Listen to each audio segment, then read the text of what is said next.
le WAMcast, toute l'actu SEO par WAM Référencement. Bonjour à tous et bienvenue dans le WAMcast, 12e numéro déjà de ce rendez-vous consacré au SEO, et on parle aujourd'hui de Visual Search. Et avant de vous présenter les intervenants du jour, je vous rappelle que vous pouvez nous suivre sur Twitter et LinkedIn @WAMREF et nous écouter sur Aoucha ou directement sur le site wam-référencement.fr sur la page WAMcast. Un WAMcast dédié aujourd'hui à la recherche visuelle, et pour en parler, trois spécialistes du SEO. Bonjour messieurs. Je commence les présentations par Mathieu, le manager du pôle SEO de WAM, qui nous fait l'honneur de sa présence aujourd'hui. Bonjour Mathieu et bienvenue dans le WAMcast. Salut Nico.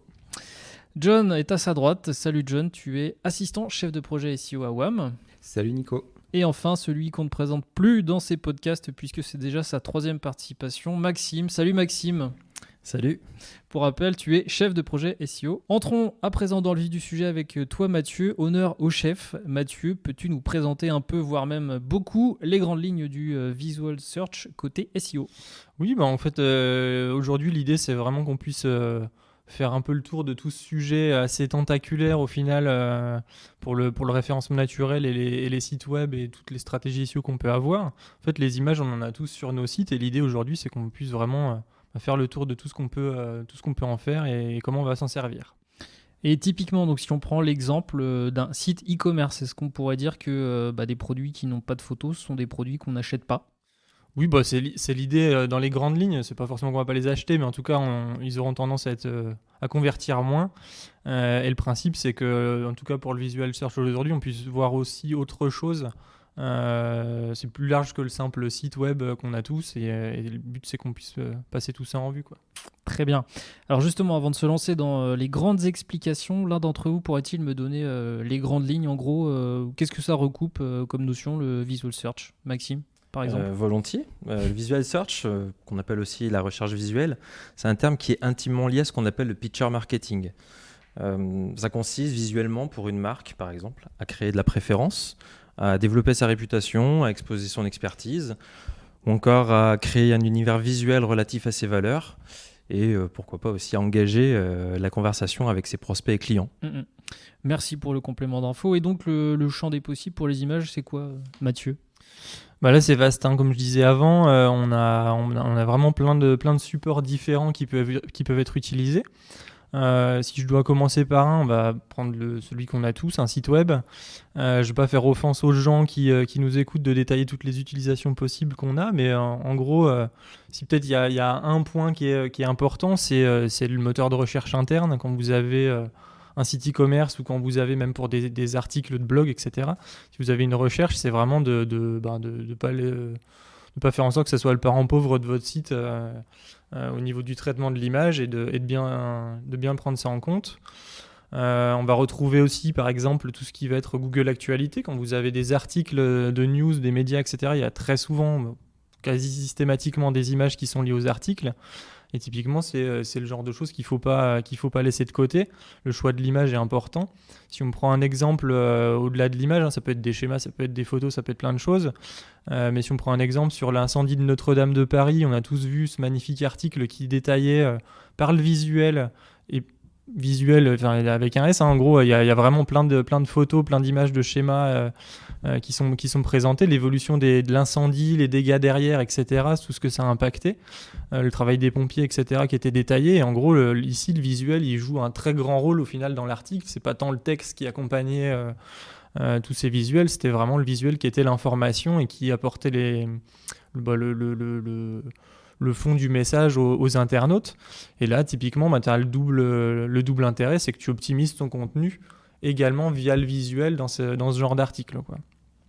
Après, tu peux retrouver quelque chose qui est pas tout à fait de l'actualité, parce que ça peut être des contenus de fond aussi qui sortent, mais la plateforme Discover de Google qui est sortie l'année dernière en France, on a systématiquement des visuels qui sont liés. Quand c'est pas des vidéos en général qui sortent directement, ou du coup c'est 100% visuel, tu vas retrouver vraiment une image qui illustre ton contenu.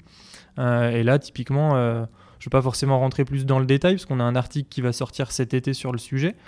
C'est un petit teaser pour vous là, mais en gros, on a vraiment plein de choses à prévoir pour le visuel. Après, autre plateforme, on va dire, au support de diffusion des images, on va retrouver tout ce qui est recherche universelle. Et là c'est quand même assez vaste puisqu'on rejoint l'univers de Google Images.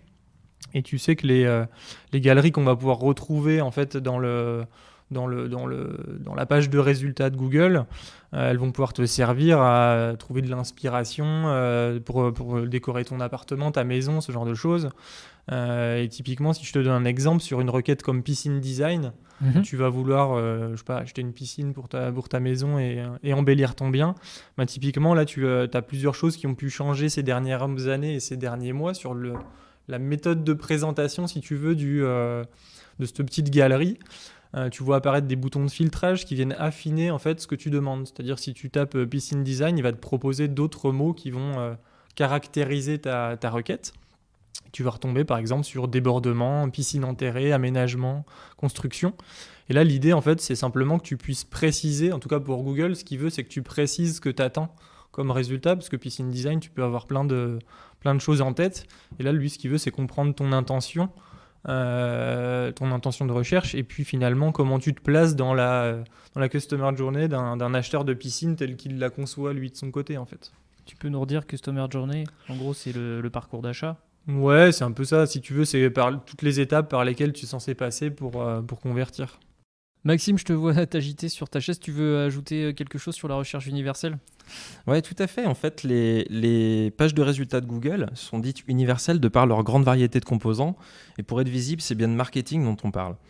Parce que chaque marque se doit de proposer des visuels créatifs et qualitatifs qui proposent une réelle valeur ajoutée à l'internaute. Et tout ça dans un environnement digital qui est extrêmement saturé. Et quand on observe ces critères, on est complètement dans une logique EAT. Alors, ça devrait parler à certains qui ont écouté les précédents podcasts. Tout à fait. Ça revient en fait à dire qu'une marque doit faire preuve d'expertise, d'autorité dans son domaine et inspirer confiance. Donc ça confirme que le visuel est bel et bien un facteur de référencement. En gros, les uns les autres, vous êtes en train de me dire que Google me range dans une case quand il me propose ça et que j'interagis avec ces fonctionnalités de SERP. Ouais, c'est un peu ça en fait. Hein. Si tu t'intéresses à la construction d'une piscine, en gros, si je reprends mon exemple, tu rentres dans sa liste d'audience des gens qui sont intéressés par une piscine creusée. Et puis après, même si là je dévie un peu du sujet qui est très spécifique aux images, parce que c'est valable pour le SEO au sens large, ce point-là, en gros, image ou pas, il essaye de te fournir l'information qu'il te faut au bon moment. Donc si plus tu vas préciser ce que tu cherches, plus lui peut te donner l'information que tu attends. Et ça passe soit par du texte, soit par une page web ou une image, typiquement en termes de réponse. Et typiquement, si je fais un parallèle, il y a certains moments où on veut juste une image dans notre vie, c'est si tu prends un moment où tu es en train de monter une étagère Ikea, le seul truc qui va t'intéresser, c'est pas le paragraphe de texte qui te dit comment le monter, c'est le schéma où tu visualises vraiment telle pièce va à tel endroit et s'imbrique avec tel autre, et puis c'est simplement ça que tu avais besoin, quoi. Oui, je vois très bien. Alors, j'ai jamais eu à monter cette étagère en particulier, mais j'ai bien d'autres montages de meubles à mon actif, en effet. Ouais, mais tu vois, en fait, c'est le principe. Après, tu as d'autres moyens de pousser les images, on va dire, en mode naturel, avec ce fameux Google Images dont j'ai parlé avant, qui peut être très intégré dans la recherche universelle. La recherche universelle, je ne l'ai pas précisé avant, mais c'est vraiment là où tu as une page de résultats Google avec toutes les fonctionnalités, tous les outils Google qui se rassemblent en un. Tu vas retrouver du knowledge graph. Le knowledge graph, c'est ce qui se situe à droite dans les pages de recherche, typiquement quand tu recherches une marque. Et c'est des choses qui proviennent notamment de Wikipédia et de Wikidata. Ça peut venir un peu selon les sujets d'autres sources, mais c'est vraiment très souvent ces deux-là qui sont fournisseurs de données.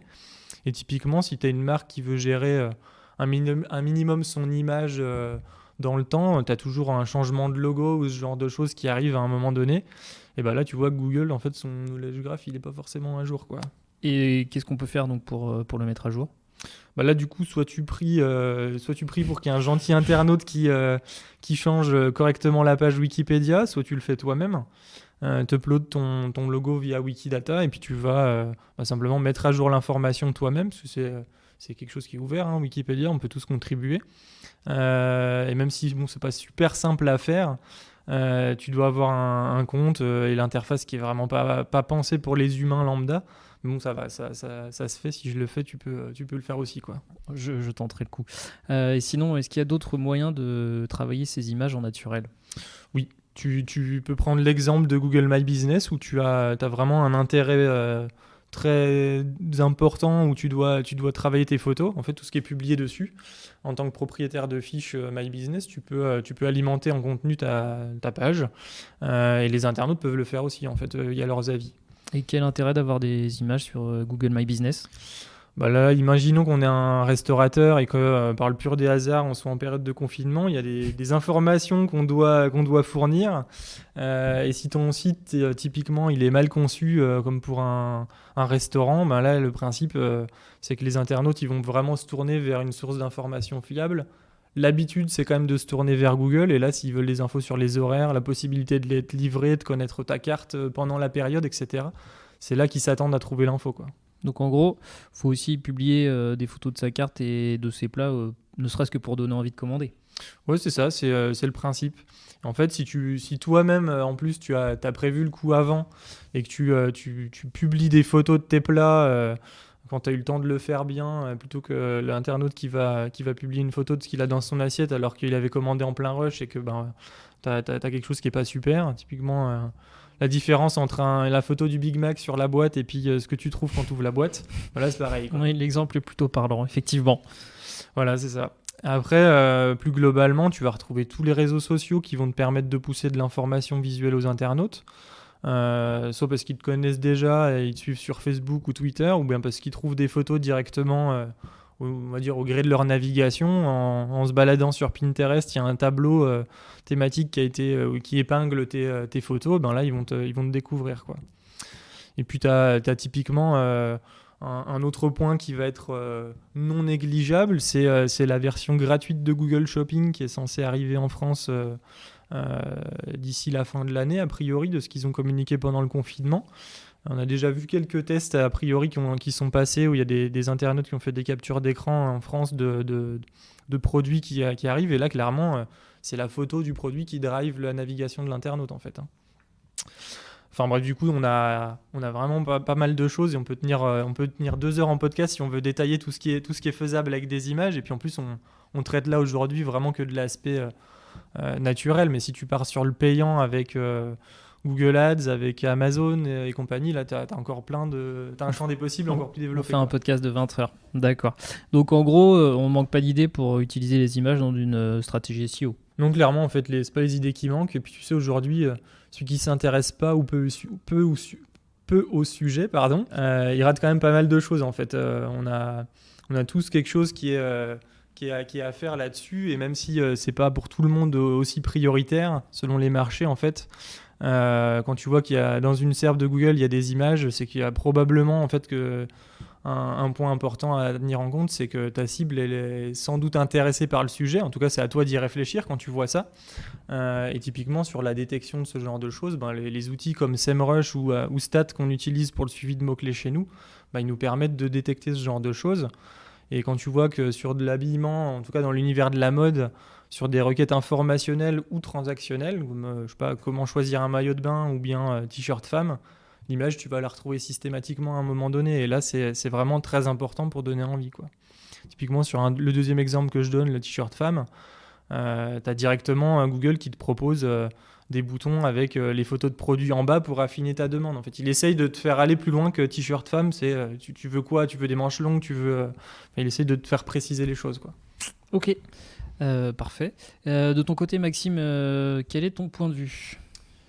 Alors mon point de vue, déjà, je le partage vraiment avec Mathieu, qui est très bavard et qui a très bien détaillé tout ce que Google pouvait afficher dans ses pages de résultats, donc avec des visuels qui sont en fonction des intentions des internautes. Donc si on devait prendre un domaine, je reprendrais également celui du e-commerce. Pourquoi ? Il y a plusieurs raisons. Parce que déjà, on nous propose des fonctionnalités visuelles vraiment sous toutes les formes, avec Google Shopping, Google Images qui intègre aussi du Google Shopping. On voit aussi sur mobile avec automatiquement une vignette associée au résultat, donc pas uniquement sur du e-commerce, mais ça en fait partie. Sur le mobile également avec Google Lens, directement intégré à Google Chrome, et dans des filtres proposés ou des recherches associées sont proposées pour affiner sa recherche. Pourquoi aussi ? Parce que c'est un domaine qui est assez pointu, qui est très technique, avec des gestions d'images rigoureuses, parce qu'elles sont très gourmandes en ressources. et surtout parce qu'elles s'inscrivent directement dans un process d'achat qui est très héroïste. Donc vraiment, tout ça pour dire qu'en fait l'image a un rôle qui est décisif dans le passage à l'acte, et ce vraiment dès les moteurs de recherche, parce que c'est là que ça commence pour plus d'un internaute sur 2. Ah oui, quand même, c'est effectivement énorme. Est-ce qu'il existe justement des études qui nous renseignent sur la présence des images, par exemple, dans les SERP, ou sur leur impact plus largement sur les comportements humains? Mathieu? Oui, il n'y en a pas des centaines qui sont sortis récemment, mais en tout cas, on a vu une étude, nous, chez iProspect, à la fin de l'année 2019, où ils ont fait une présentation là-dessus, qui a été faite sur 500 000 mots-clés, je crois, pour détecter la fréquence d'apparition des images, en fait, dans la page de résultats Google. En fait, selon eux, il y a 26% des requêtes qui ont déclenché l'affichage d'images dans la page de résultats. Donc, c'est plus que la vidéo dans leur analyse, les feature snippets, on me reprend à chaque fois. Ou le local pack, et en fait ça c'est des choses dont on entend parler couramment en fait, récemment, dernièrement on va dire plutôt. Par contre les images c'est un peu le parent pauvre des fonctionnalités de la SERP. Puis on a également SEMrush qui a un outil qui te permet de détecter en fait toutes les fonctionnalités en temps réel. Tu peux y aller tous les jours, ils mettent à jour les chiffres, etc. Sur mobile ou sur desktop, et eux typiquement là ils nous disent qu'il y a 57% des requêtes qui sont en base sur desktop, où il y a un bloc image en fait qui est présenté. Donc ça représente plus de la moitié des requêtes, donc comme tu disais, très courant quoi. Là encore une fois, c'est clair que c'est très courant, mais le mieux c'est, en tout cas pour nous chez WAM, c'est de faire tes propres constats. Donc c'est bien d'avoir une idée qu'effectivement sur toute la base SEMrush, tu as 57% des requêtes qui apportent des images, mais tu vas pas travailler toute la base SEMrush dans ton site web. Donc le but c'est que tu puisses faire ton propre constat, que tu puisses aller regarder un peu sur ta liste que tu as déjà priorisé toi dans le cadre de ton travail, comment ça se passe. C'est clairement là qu'il faut commencer, plutôt que de se fier aveuglément à des chiffres qui sont génériques, parce que typiquement quand tu es sur une niche qui est bien spécifique, tu n'auras pas forcément le même constat, donc le même intérêt. Et même si ça donne un repère, pour décider, il faut clairement du concret, et du concret qui soit le plus proche possible de ta situation, si possible.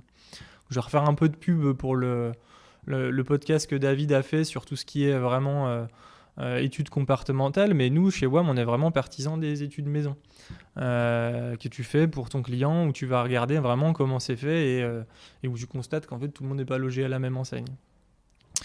Il faut vraiment qu'en France, les annonceurs ils prennent un peu le virage de regarder ce qui se passe pour eux, plutôt que de se fier vraiment aux chiffres globaux, parce qu'ils vont vraiment apprendre beaucoup de choses sur leurs clients au final, et sur l'impact des images sur leur comportement. Parce que quand tu fais tes tests où tu as ton zoning et que tu peux voir construire toi-même la page de Google, et tu mets les images, tu enlèves les images, tu verras que l'internaute il réagit pas du tout pareil, et notamment du coup si tu figures à l'intérieur, quoi. Il faut garder ça en tête, parce que mine de rien, ça dépend pas mal des types de requêtes et des intentions internautes qu'il y a derrière. Et selon le micro-moment qui va être associé à ta recherche Google, finalement, si tu veux aller quelque part, si tu veux acheter quelque chose, si tu veux t'informer, le taux d'apparition des images et le type d'image qui est présenté, c'est vraiment pas le même à chaque fois. Ok, est-ce que tu aurais d'autres exemples avec des chiffres pertinents qui te paraîtraient bons de nous partager ? Ouais, typiquement on a l'étude e-marketer qui remonte à août 2018, qui précise par exemple que plus de 62% des 18-20 ans, donc là c'est aux États-Unis et en Angleterre, ils se sentiraient vraiment à l'aise avec le fait d'intégrer dans leur expérience d'achat numérique la recherche visuelle. Donc tu vois, c'est des choses qui peuvent être très intéressantes à prendre en compte. Et là on peut qu'encourager les gens à tester. Le plus souvent les annonceurs, ils ont des images et ils les exploitent pas forcément à fond en fait au final. Maxime il vous expliquera ça un peu plus loin dans le podcast sur comment mettre en place la stratégie pour optimiser le travail des images, mais maintenant on va dire que c'est important. Il précisera après derrière le détail. Maintenant, quoi dire de plus ? En fait, on sait que depuis un moment maintenant, on a une étude du MIT qui nous dit qu'en fait, il faut moins de 13 millisecondes pour analyser une image. Si tu as un message à faire passer, fais pas du texte, quoi. Une image, ça sera vraiment parlant. Tout le monde y gagne. Et puis voilà, après on a d'autres études qui peuvent être fournies par ici, j'ai un autre exemple qui est de Marine Software, où tu as 21%, là c'est plus pour le contexte marché, des publicitaires qui pensaient en 2019 que la recherche visuelle était le sujet le plus important pour leur business en fait. Donc là si on peut pas être encore plus en avance en 2020 sur le sujet. Je pense qu'on n'en est pas loin. Et donc une image, elle vaut mieux que 1000 mots. Et c'est, je pense, un adage qui reste parlant pour nous sur le digital, et notamment sur le digital. Tout à fait. Et niveau comportemental, sur une fiche produit e-commerce, par exemple, l'image versus le texte, est-ce que c'est toujours aussi important ? Là, j'imagine que c'est un peu dépendant du produit. Typiquement, si tu achètes des balles de baby-foot comme nous chez WAM régulièrement, ou bien une voiture, tu vas pas prêter attention aux mêmes choses.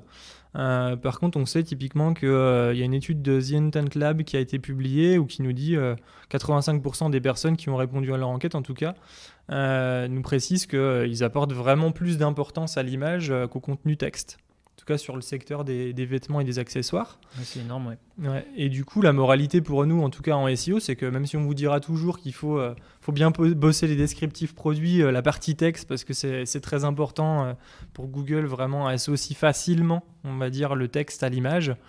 La conversion, si tu le travailles pas bien ou si tu le travailles pas, elle va être difficile.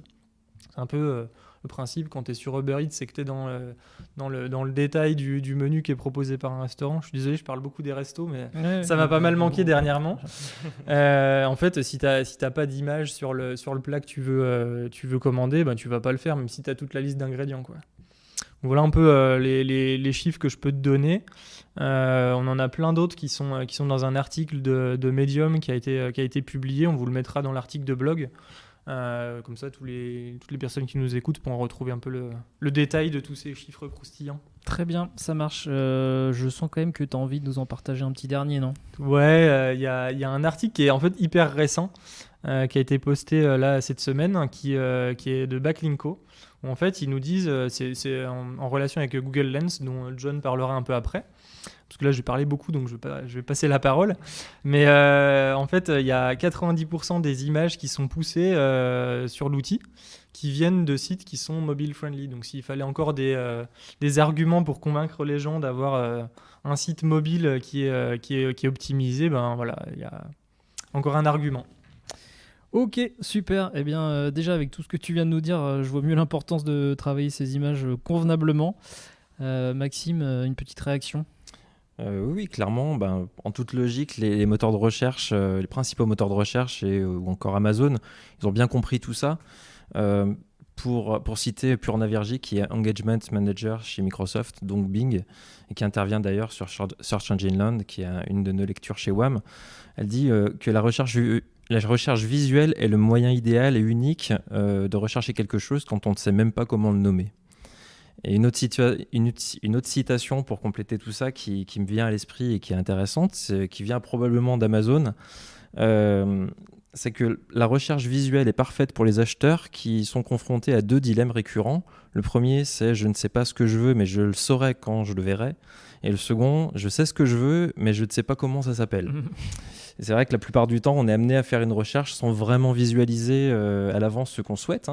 Et une fois sur Google, on est embarqué dans un entonnoir, dans un parcours qui nous permet d'affiner notre recherche ou même partir complètement dans d'autres délires, quelque chose qu'on ne cherchait pas du tout. Effectivement, ça arrive voilà. aussi. Pour revenir vraiment à cet affinage, par exemple, je cherche un canapé sur Google et le moteur m'a aidé à faire mûrir ma réflexion, à m'orienter vers un canapé d'angle convertible, de style scandinave, en tissu, de couleur gris clair et avec un appui-tête.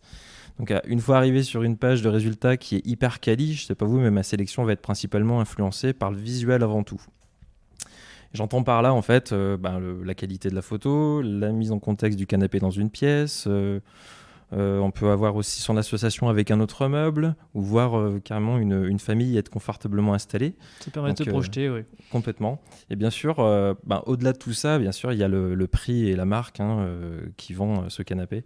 C'est très décisif aussi. Mais non, le prix, c'est pas important, Maxime.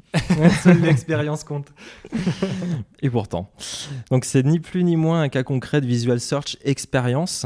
Et quand on dit chez WAM que le SEO est indissociable de l'UX, c'est QFD. Et sinon, pour être parfaitement clair pour celles et ceux qui nous écoutent, est-ce que tu peux nous expliquer la différence entre recherche d'image et recherche visuelle, parce que c'est quand même assez proche? En quelque sorte, avec la recherche visuelle, l'image elle-même est la requête finalement. C'est grâce à l'intelligence artificielle, au machine learning, que Google est capable de comprendre le contenu d'une image et de renvoyer des résultats pertinents à l'utilisateur. Je dis ça, mais Google nous sollicite encore beaucoup pour l'aider à comprendre les images. Je prends un exemple. Lorsque vous complétez une CAPTCHA, par exemple, que ce soit pour entrer un numéro de rue, indiquer des images comportant un bus ou encore recopier du texte. Vous avez tous rempli des CAPTCHA, j'imagine, dans votre vie. En fait, c'est ni plus ni moins pour aider Google à comprendre ce qui est affiché derrière une image et à nourrir en fait tous ces outils. Je pense par exemple à Google Street View, à Google Lens ou encore Google Books.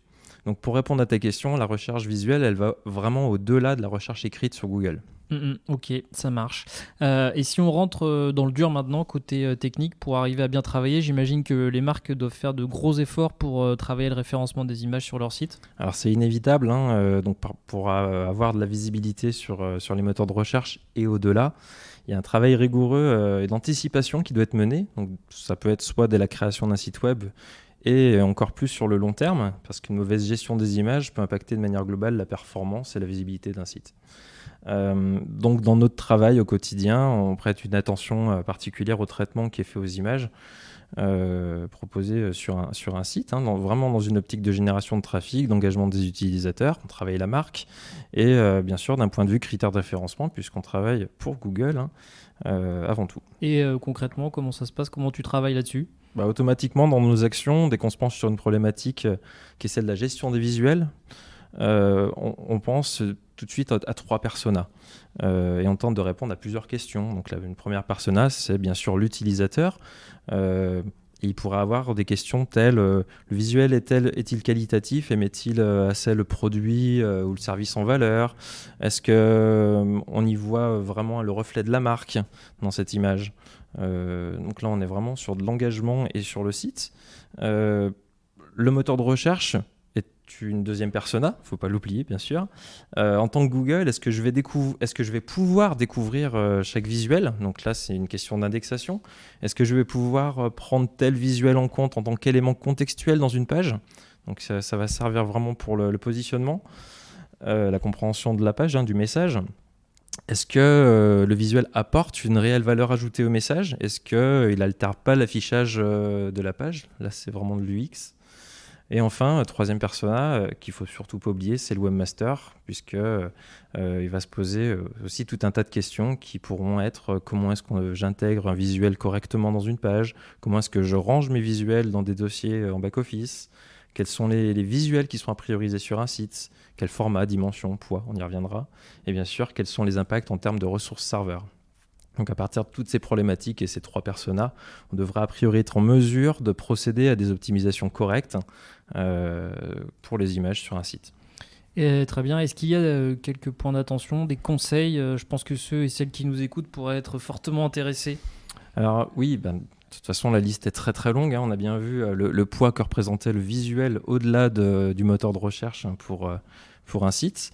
Déjà, le premier, c'est optimisons l'expérience utilisateur sur un site. Donc naturellement, fournissez des visuels qui offrent un contexte, qui sont en phase avec le sujet des pages. Optimisez aussi l'emplacement des visuels dans la page, vraiment pour l'associer au texte qui se situe à côté. On parle aussi de format, donc il y a différents formats un peu qu'on peut croiser sur la toile, que ça peut être du JPEG, du PNG, du GIF. C'est compatible avec tous les navigateurs. En plus de ces formats, petite parenthèse, il y a certains navigateurs qui sont également compatibles avec des formats plus récents comme le WebP, qui est principalement poussé par Google, et le JPEG XR. Donc ces formats, ils offrent une meilleure compression. Et chaque format peut répondre à un usage différent. Ça, il faut bien le garder en tête. Par exemple, si vous souhaitez de l'animation, c'est le GIF qui est idéal. Après, si vous avez besoin de conserver des petits détails avec une résolution élevée, c'est le PNG qui s'y prête le mieux. Si vous utilisez de la photo, optez pour le JPEG. Et enfin, donc, si le visuel est du texte, n'utilisez pas d'image, tout simplement. C'est sans doute le meilleur conseil. Ensuite, bien sûr, quand on parle d'image, on parle de temps de chargement. puisque les visuels sont les principaux coupables. Je prends pour référence HTTP Archive, le site, qui dit en fait que les images représentent en moyenne 21% du poids total d'une page. Donc l'enjeu en termes de performance est immense. Et pour remédier à ça, on peut avoir recours à différentes mises en place, qui peuvent être par exemple le lazy loading. Donc j'entends par là le chargement uniquement des images visibles avant le scroll. On peut recourir aussi à la mise en cache de fichiers statiques. Les images sont des fichiers qui sont statiques, donc ils ne vont pas changer dans le temps sur le site. Google n'a pas besoin de revenir sur ce site, sur cette image pour la recharger. Aussi, on peut avoir recours à des serveurs distants comme des CDN. Ça parlera à certains techos. Et bien sûr, compresser les images. Donc, il y a pas mal d'outils qui permettent de compresser les images donc, avant de les intégrer, hein, j'entends. Et par exemple, on peut citer un service qui s'appelle Imagify, mais il y en a bien d'autres. Bien sûr, utiliser des images uniques. J'entends par là la valeur ajoutée que vous allez apporter à vos utilisateurs. Rien de plus frustrant en fait de voir plusieurs fois sur le web une image qui vient de Shutterstock et qu'on sort. Avec le petit logo qui va bien dessus. Qu'on a retrouvé sur 15 autres sites qu'on a vu avant. Ça, c'est un must. Voilà, donc ayez au moins le réflexe de les retoucher si possible avec une petite signature de la marque dans un coin de l'image. Même si on a vu Google filtrer tout ça, par exemple afficher l'image mais supprimer le logo, ça a été observé, hein, bien sûr. Et puis bien sûr, l'image, ça fait partie d'une charte graphique, donc s'il faut la retoucher avec une colorimétrie, ça peut être intéressant aussi. Attention aussi bien sûr à la propriété intellectuelle, aux droits d'auteur, puisqu'on n'est pas à l'abri justement de plaintes par rapport à ça, et c'est très précieux. Tout à fait, ce qui est sur Google n'est pas libre. Exactement, même si Google propose en fait directement, hein, sur le moteur des images qui sont libres de droit avec un filtre qu'on peut appliquer. Donc, à bon entendeur. Autre type, nomenclaturer, personnaliser le nom de vos fichiers images et penser à l'organisation en dossier. Donc ça, c'est vraiment pour le webmaster, mais aussi pour Google, puisque Google vient chercher justement les mots-clés dans le nom du fichier. Donc c'est vraiment intéressant pour comprendre une thématique de sa part. C'est un gain de temps aussi pour la gestion de vos visuels en back-office.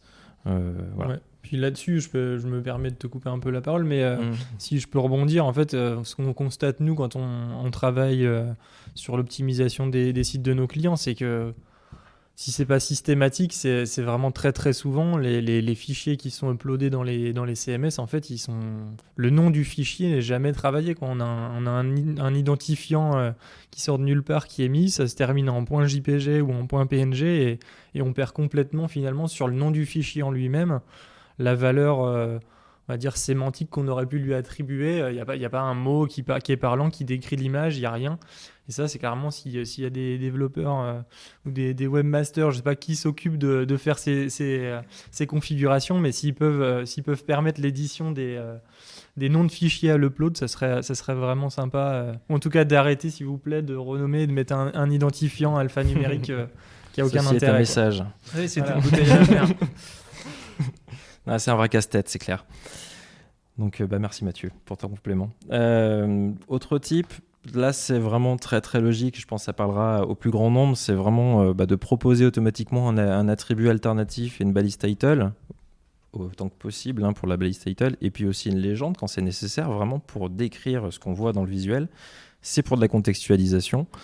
Google ne lit pas aussi facilement les images, enfin en tout cas il parvient petit à petit, mais en tout cas il a besoin vraiment de notre aide encore. Voilà. Donc autre type aussi, les images responsives, on est tous sur mobile aujourd'hui, donc clairement faites attention aux dimensions, à la manière dont vous allez intégrer votre image. Est-ce que ça sera sa taille d'origine compressée, hein, si possible, et comment le serveur va digérer cette image pour la proposer à la bonne dimension sur tel device. Voilà, donc ça c'est quelque chose qui n'est pas forcément assimilé. Je prends l'exemple par exemple c'est Backlinko, hein, qui fait ses tests sur Google Lens avec l'article qu'on a vu cette semaine. On avait bien vu, je crois que c'est entre 13 et 15% des sites qui proposent finalement des images adaptatives sur leur site. Donc même si par exemple une page va resizer pour mobile une image, Ça ne veut pas dire que cette image sera vraiment digérée de la bonne façon avec la bonne taille. C'est vraiment l'écran qui redimensionne, mais derrière l'écran, finalement, on a une image qui peut être lourde et surdimensionnée. Donc voilà. En termes d'adaptation à différents supports, il faut aussi prêter une attention particulière à d'autres formats qui peuvent être AMP, PWA ou encore Discover. Je ne vais pas m'étaler là-dessus, mais en tout cas, c'est très technique et en tout cas, on doit y prêter une certaine attention quand on investit ces sujets-là. Ouais, y a des règles bien spécifiques à respecter et là, faut se référer un peu au cahier des charges que le référenceur va donner, quoi. Généralement, oui, on accompagne nos cahiers des charges de notes techniques qui sont un peu plus précises à ce sujet. Voilà. Allez, un dernier type, données structurées. Donc bien sûr, données structurées qui sont destinées à permettre à Google de bien comprendre de quoi on parle sur une page. Les images sont particulièrement concernées quand on parle de produits, de recettes de cuisine ou même de contenus éditoriaux en tout genre, etc. Donc voilà, je ne vais pas aller plus loin parce qu'il y en a énormément et on pourra être un peu plus exhaustif dans l'article, par exemple. En tout cas, un chiffre à garder en tête, c'est que 20% des recherches sur le web se font sur Google Images. Donc voilà, c'est un chiffre qui apparaît. C'est énorme quand même. C'est énorme. Et d'autant plus que le trafic associé est à nouveau à la hausse depuis que Google en fait, a décidé de proposer un lien, le lien de la page sur laquelle l'image est proposée. Ça avait disparu un moment et c'est vrai qu'il y a pas mal d'éditeurs qui s'étaient retrouvés un peu handicapés justement par cette baisse de trafic. Donc on part aussi du principe que le fait d'optimiser des images sur son site, c'est un véritable levier pour faire partie du jeu dans le monde du visual search, avec toutes les applications que Google propose, puisqu'on alimente Google et on lui permet de se perfectionner à ce sujet. Très bien. Merci beaucoup Maxime, super intéressant, super complet et vraiment beaucoup de paramètres à prendre en compte.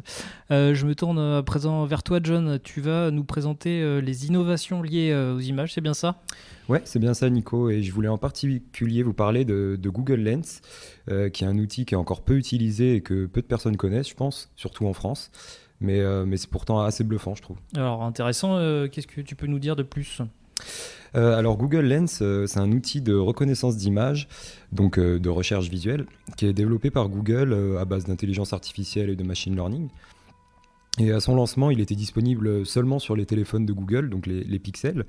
Et depuis 2018, ça a été progressivement étendu aux outils de Google comme Google Photos ou le Google Assistant. Et donc maintenant, c'est présent nativement sur tous les appareils Android. Donc n'importe qui avec un téléphone Android ou même une tablette peut l'utiliser sans installer d'application. Alors justement, j'ai un Android et si je veux l'utiliser, qu'est-ce que je dois faire ? Eh ben, c'est très très simple. Tu ouvres ton Google Assistant. Donc généralement, soit tu restes appuyé sur le bouton Home de ton téléphone, donc tu sais, le gros bouton central, ou simplement tu dis OK Google, si tu n'as pas désactivé la fonction bien sûr. Et ensuite tu cliques sur le petit logo de Google Lens qui est une sorte de carré avec un point au milieu. Et ensuite c'est comme si tu prenais une photo, tu pointes la caméra vers l'objet que tu veux et tu obtiens des photos similaires, des informations sur l'objet. Et pour le coup là on est vraiment sur du visual search oui. À proprement parler. Et est-ce que tu aurais quelques exemples concrets à nous proposer ? Ouais, bien sûr, j'ai des exemples, c'est le plus intéressant. Et du coup j'ai été assez surpris de voir tout ce qu'on pouvait faire avec l'outil. Ça peut aller de trucs basiques comme j'aime bien ce vêtement, j'aimerais bien trouver le même, ou même la situation, Maxime en parlait un petit peu tout à l'heure, où on se retrouve devant un objet et on ne sait plus comment ça s'appelle, à des trucs un petit peu plus poussés. Donc par exemple tu vois les cartes de visite qu'on récupère, qu'on entasse et qu'on finit toujours par perdre. Et ben avec Google Lens tu peux les scanner et créer un contact sur ton téléphone directement. C'est bien pratique aussi quand tu pars en voyage, et je sais que tu aimes bien voyager Nico, donc ça devrait te plaire je pense. Tout à fait. Si tu es sur des visites culturelles, tu peux avoir des infos sur les monuments, les différents points d'intérêt que tu croises. Et si tu es plutôt rando en pleine nature et que tu es un petit peu curieux, tu peux t'amuser à scanner toutes les plantes, les fleurs autour de toi pour avoir des infos. Et ça marche même pour obtenir des avis et des photos des plats pour un restaurant. Si tu as envie de reprendre un peu de force après tout ça. On en revient toujours au resto. Ouais, donc je vous ai déjà donné une bonne poignée d'exemples, mais ça ne s'arrête pas là. En fait, les possibilités sont très nombreuses et variées. En gros, si je devais donner une image qui parle un petit peu plus à tout le monde, je dirais que Google Lens, c'est un peu le Shazam visuel. Ah oui, c'est une belle comparaison en effet. Il va déjà loin cet outil. Donc si par exemple je prends en photo un oiseau, Google Lens va être capable de me dire que c'est une pie ou un rouge-gorge par exemple. Exactement, t'as tout compris. Et si je suis en train de naviguer sur Google et que je veux en savoir plus sur un élément d'une image ou d'une photo que j'ai trouvé, est-ce que c'est possible ça ? Ouais, bah tu fais bien de poser la question parce que c'est possible. En fait, Google Lens maintenant est intégré à Google Images directement sur les appareils Android. Donc par exemple, si tu cherches de l'inspiration pour faire la déco de ton salon sur Google et que tu repères une lampe ou un meuble sur la photo, tu peux tout à fait effectuer une recherche avancée en sélectionnant la zone qui t'intéresse. Tu auras le petit logo Google Lens qui te permettra de le faire. C'est déjà super complet. Est-ce que, du coup, vu le pouvoir de cet outil, les marques, est-ce qu'elles ne se posent pas déjà la question de comment mieux se positionner sur Lens ? Est-ce qu'il y a quelque chose à faire en SEO notamment ? Alors, on n'a pas aujourd'hui de recommandation officielle de la part de Google, mais ça reste une fonctionnalité qui se base sur Google Images. Donc les bonnes pratiques et les tips mentionnés par Maxime et avec les compléments de Mathieu, évidemment, s'appliquent aussi ici. Donc on peut tout à fait supposer qu'un site qui se positionne bien sur Google Images le sera également sur Google Lens. D'ailleurs, Mathieu en parlait tout à l'heure, Backlinko a publié cette semaine une étude qui met bien en évidence les éléments qui semblent pris en compte par Google pour le positionnement. On mettra bien entendu le lien dans l'article pour ceux que ça intéresse. Ok, ça marche. Et autre question, si demain j'ai un site avec beaucoup d'images, est-ce qu'il y a des choses qui peuvent me faciliter la vie ? Alors Google commercialise API Vision ou API Vision pour le prononcer à la française. C'est une solution de reconnaissance d'image qui permet de détecter tous les éléments principaux d'une image, donc les objets qui sont présents, les visages, même jusqu'aux expressions faciales, etc. Que ce soit au premier plan ou en arrière-plan, mais surtout ça permet de classer ces images avec des millions de catégories qui sont prédéfinies en leur attribuant des étiquettes. Et ça peut permettre notamment aux e-commerçants de proposer une expérience d'achat un peu innovante à leurs clients, en leur permettant d'importer une image afin d'obtenir la liste de tous les articles, des articles similaires disponibles sur le site. D'ailleurs, le New York Times a utilisé cette technologie pour dématérialiser ses archives de millions de photos, donc, ce qui a permis un peu de redonner une nouvelle vie à une grande partie de ces photos qui se retrouvaient un petit peu perdues au fin fond des archives. Donc ça a permis de les rendre un peu plus accessibles via un ordinateur. En effet, il faut une sacrée base d'images déjà pour s'intéresser au sujet. Et pour les annonceurs, disons, un peu plus classiques, est-ce qu'on peut leur conseiller quelque chose d'innovant ? Alors, je dirais pas que c'est encore accessible aux annonceurs un peu plus classiques, comme tu dis, parce que c'est encore réservé à une poignée d'entreprises qui testent pour Google. Mais la fonctionnalité qui permet de visualiser les objets en 3D ou en réalité augmentée, directement depuis l'appareil photo du smartphone, mérite qu'on s'y intéresse, je pense. D'ailleurs, on peut déjà tester sur certaines recherches d'animaux sur Google. J'ai testé avec un requin dans mon salon, c'est assez bluffant. Normal. Et encore une fois, je pense que ce sera à suivre de près pour les e-commerçants. Donc, quoi de mieux que de pouvoir visualiser un article en temps réel, en dimension réelle avant de l'acheter, c'est génial, quoi. Et en parlant d'ailleurs de e-commerçants, un des pionniers, c'est Burberry qui propose déjà l'expérience avec un de ses sacs à main. Ouais, bah là-dessus, en fait, c'est vrai que tu peux imaginer plein de choses, quoi. Tu vas dans un site web qui vend des pompes, tu visualises, tu mets la pompe sur tes pieds et tu la vois en réalité augmentée. Tu vois tout de suite si ça va avec le reste de tes fringues, ça peut être pas mal, quoi. Même je parlais aussi de déco de salon tout à l'heure, mais même pour un meuble, on peut pouvoir visualiser le meuble directement dans son salon. Ouais.